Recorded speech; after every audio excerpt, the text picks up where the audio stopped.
तुम्ही नसताना लोक तुमच्याबद्दल काय बोलतात, कधी विचार केलाय? खूप सुंदर विषय आहे, अस्तित्व आणि व्यक्तिमत्व.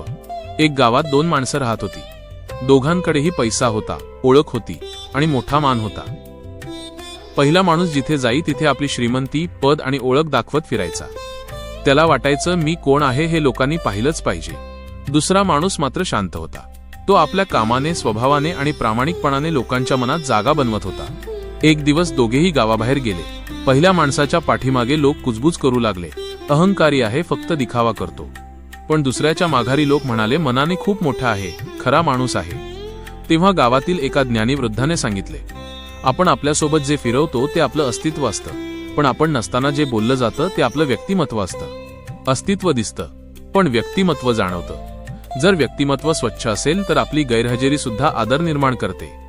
कारण लोक तुमच्या कपड्यांना, पैशाला किंवा पदाला नाही, तर तुमच्या स्वभावाला आणि वागण्याला सलाम करतात. म्हणून लक्षात ठेवा, स्वच्छ मन, नम्र शब्द आणि प्रामाणिक कर्म यांनी बनलेलं व्यक्तिमत्वच खऱ्या अस्तित्वाला अर्थ देतं. श्री स्वामी समर्थ.